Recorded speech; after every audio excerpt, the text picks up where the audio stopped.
बिस्मिल्लाहिर्रहमानिर्रहीम। अच्छा जी, इंतकाल को चैलेंज करते हुए हम किन बातों का ख्याल रखेंगे? देखें, किसी भी रजिस्ट्री या इंतकाल को या विरासती इंतकाल को चैलेंज करते हुए एक बुनियादी चीज जिसका आपने ख्याल रखना है और जो जारी बात है जिस पर जो है आप इंतकाल को चैलेंज कर सकते हैं, वो ये होता है कि हम ये कहते हैं कि ये जो इंतकाल हुआ है, पास हुआ है, इसमें सरासर जो है वो फ्रॉड से काम लिया गया है, फ्रॉड किया गया है। अब इसमें आपने ये सबसे पहले अच्छे तरीके से जांच पड़ताल कर लेनी है कि इस फ्रॉड में कौन कौन मुलव्वस है, और फिर उनको फरीक बनाना है। और कहने की हद तक नहीं है, आप जो इल्जाम लगा रहे हैं वो आपको साबित भी जो है वो करना होगा कि ये इस तरीके से ये फ्रॉड हुआ है। मिसाल के तौर पे आपकी जो है वो किसी प्लाट का बयाना करते हैं और फिर पैसे देने जो है वो शुरू कर देते हैं। अब आपकी थोड़ी सी रकम जो है बाकी है, उसके बाद उस बंदे ने आपको फर्द निकलवा के देनी थी, आपने रजिस्ट्री इंतकाल करवाना था। तो अब उसने क्या किया, आपको 50 लाख का प्लाट बेचा, 40 लाख आपसे भी ले लिया, उसके बाद फर्द निकलवाई और फर्द निकलवा कर आगे किसी और बंदे को वो प्लाट बेच दिया, रजिस्ट्री कर दी, इंतकाल भी पास हो गया। अब देखें कि आपका जो स्टाम्प हुआ है उसका पटवारी को या तहसीलदार को तो इल्म नहीं है, ठीक है ना। तो अब इसमें ये है कि वो बंदा जो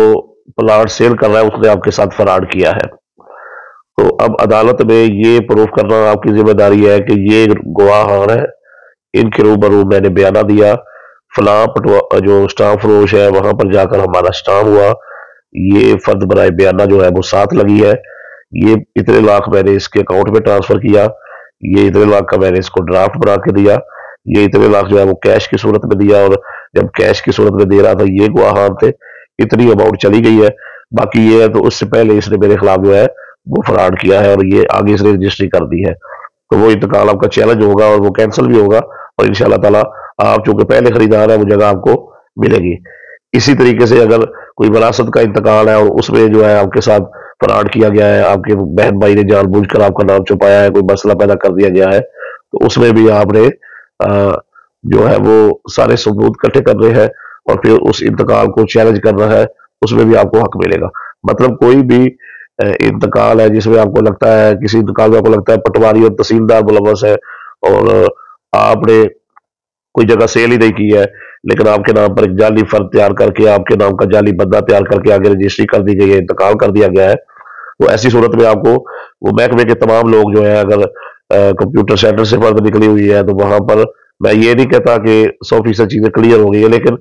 फ्रॉड का तरीका बदल गया है, फ्रॉड में कमी आ चुकी है जब से ये कंप्यूटराइज सिस्टम आया है। अब इतना आसान काम नहीं है फ्रॉड करना, होता जरूर है लेकिन कमी आ गई है। तो आपका इंतकाल जो है पहले आप देखेंगे कि उसमें किस किस्म